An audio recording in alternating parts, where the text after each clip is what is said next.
Hello everyone, it's Grace. Welcome back to my channel. The video that I am going to be doing today is my October wrap-up. So I had a pretty good reading month in the month of October. I finished 7 books, and the star ratings of those books were 1 3.5 star, 2 4 stars, 1 4.5 star, and 3 5-star books. So, of course, with the 4 books out of 7 being like 4.5 star or 5 star, it really was a fantastic reading month. Like, I enjoyed myself so much, and I'm really happy about it. So I am ready to get into these with you, and I am going to start from the lowest rated and then move to the highest. So the very first book on the list is Valour by Gwynne, and I did end up giving this 3.5 stars, which was a slight disappointment for me because I did have it in my 5-star predictions. But because I have it in my 5-star predictions, I do have a dedicated vlog for this that has both spoiler and non-spoiler thoughts. So I will link that in the cards and also in the description down below if you are looking for, like, if you've read this book or if you haven't and you're looking for a little bit more of my thoughts on why this was 3.5 stars for me, then you can definitely go look at that. But Valour was basically like an epic fantasy tale. It continues the faithful and the fallen. We continue to set up the world, or we continue with the world that was set up in Malice, and there are lots of big sweeping battles and conflicts that span the continent, and you are dealing with the concept of having like a chosen one and an anti-chosen one, basically. Someone who is going to stand for the light and somebody who is going to stand for the dark, and those two like monstrous forces of nature are going to clash, and that is going to be the big conflict of the series. So we continued on with that.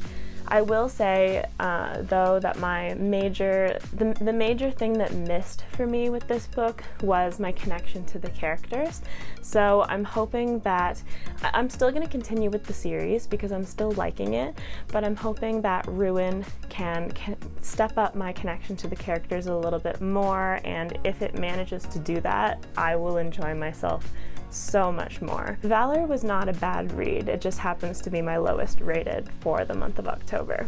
And then my first 4-star read that I'm going to talk about first, since I don't have it in physical copy and I don't want to forget about it, was The Empress of Salt and Fortune by Nghi, which I have on Kindle. This is a novella, and it is, well, it's the first novella in a series of novellas, and I'm not sure if they're set in the same world. Well, I assume they're set in the same world. I'm not sure if they follow directly from one another or whether they're just tangentially related to each other. But the first one was The Empress of Salt and Fortune. So I really enjoyed this novella. I talked about it a little bit in my November TBR, actually, when I talked about When the Tiger Came Down the Mountain, but it's just a very like whimsical telling of a story, and basically your setup is that your main character, I don't remember their name, but they are part of basically an organization of people who collect information and record it. So they have gone to this like cabin in the woods out in like a relatively remote place, and they're supposed to record what's out here, but they find that there is a woman there who wants to tell them a story about the Empress of Salt and Fortune, which is an empress, a woman that they used to know. I won't say much more than that because it is very short, but it does very much read like a fairy tale. It's a very quick read, so I don't want to say too much about it, but I would definitely recommend it. It was very lyrical, very beautiful, and yeah, I gave it 4 stars and I really enjoyed it. Then my second 4-star read of the month was Lord of Chaos by Robert Jordan. And this one I really won't say much about here because I do have a full spoiler discussion video for this that I will also have linked in the cards and in the description,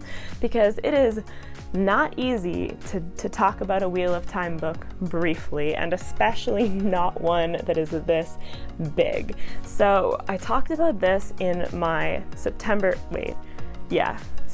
wrap up, because I was about halfway done with this in September, and then it carried over into the month of October. So I did finish this in the month of October, even though I didn't read the entirety of it in October. But again, this was 4 stars. I really enjoyed it. This had some pretty explosive events happening. I did feel like this book ended a little bit abruptly, but since then I have read A Crown of Swords, so I can see how the threads that were left open at the end of this book were explored further in the following book.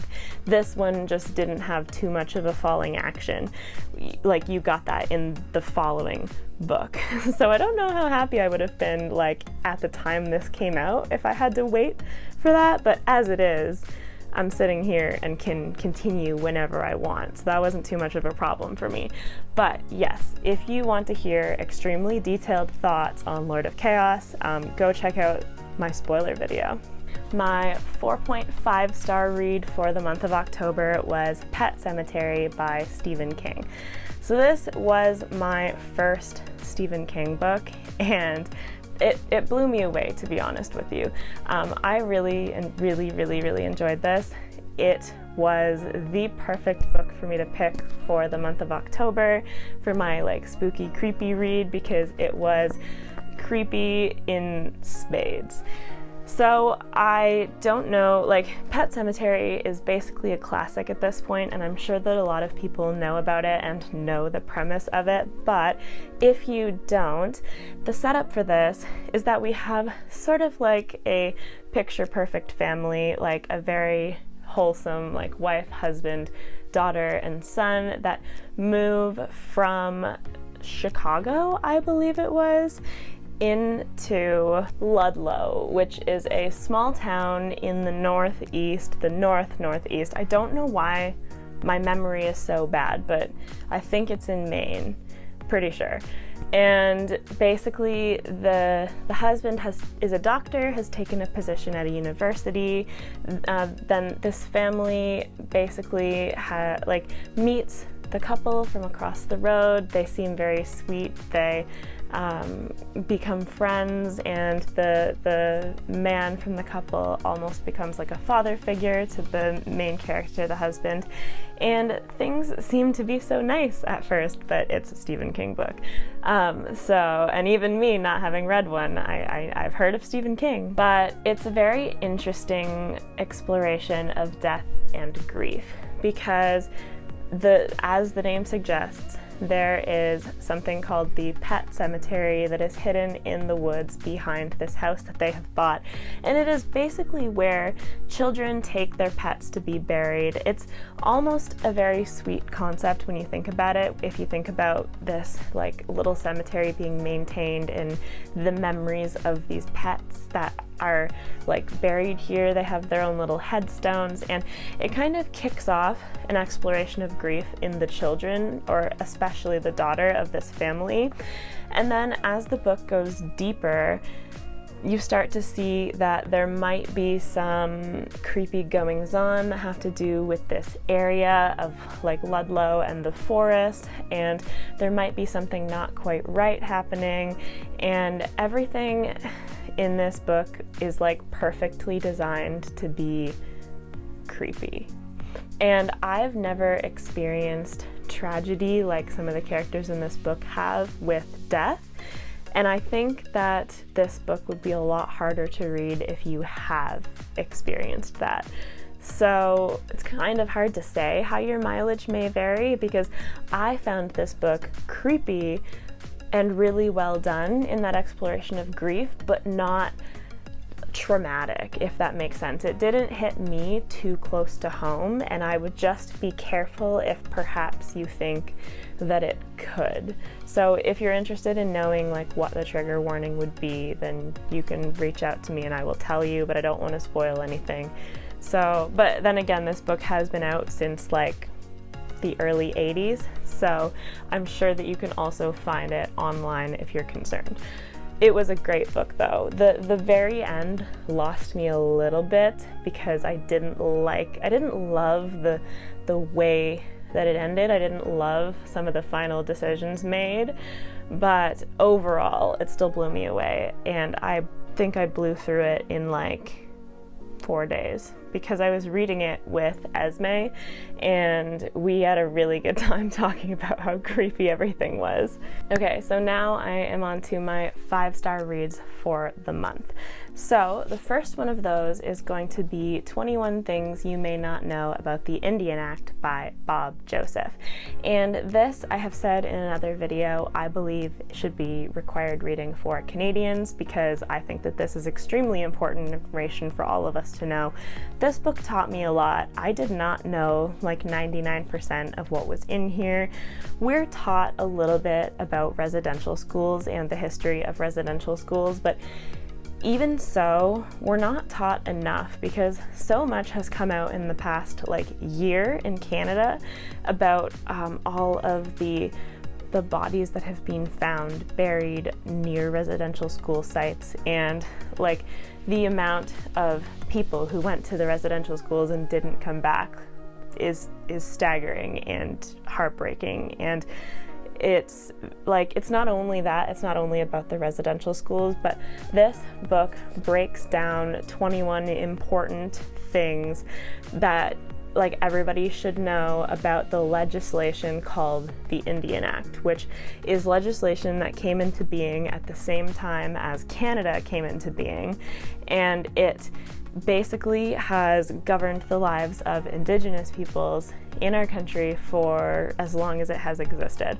And so this like really sheds a light on the impact that it has had on Indigenous people and why we can't just ignore history. Like the situation that Indigenous people find themselves in Canada right now, it didn't come about in a vacuum. Like we did that, the country did that, so it needs to be recognized. And that is why this was, I did say in my review that I feel like not exactly right giving the subject matter like this 5 stars. Like that's not exactly what I mean when I give this 5 stars. I just mean that like I'm giving it 5 stars for like one, my reading experience, like what it was able to teach me and how important it is, like the fact that everybody should know this, if that makes sense. So definitely read this book. My second 5-star read of the month of October was The Price of Spring by Daniel Abraham, which is the last time I'm gonna hold up this chunky boy because I have finished. Actually, it's probably not the last time. I'm probably gonna hold it up when me and Ben do our Price of Spring discussion. But this is a new favorite series for me. I've already talked about it a bunch of times, and I'm going to have a dedicated video come out for The Price of Spring.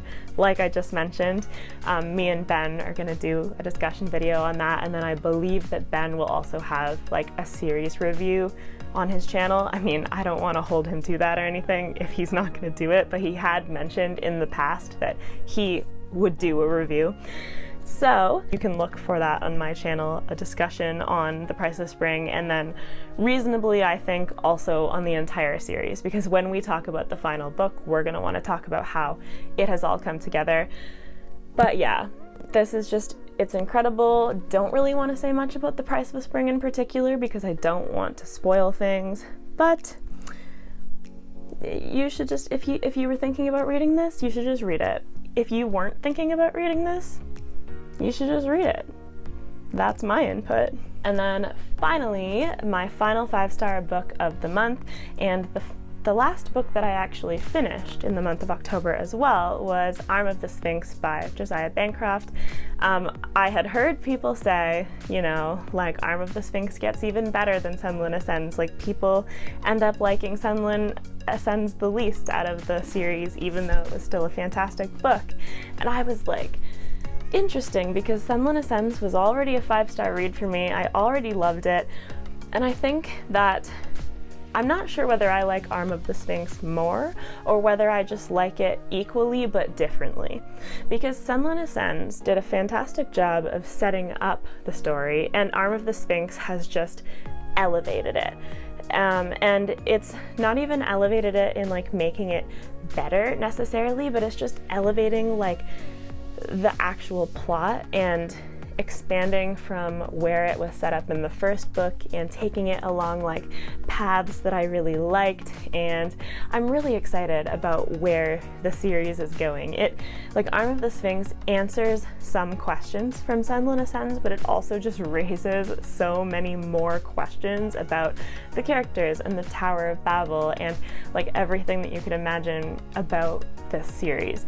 So they're both 5-star reads for me. I love the characters, I love Josiah Bancroft's writing style. I'm just having such a good time. So again, if you've seen my November TBR, The Hod King is on it. I'm really excited to read that book this month and then to get to the Fall of Babel afterwards and finish out the series.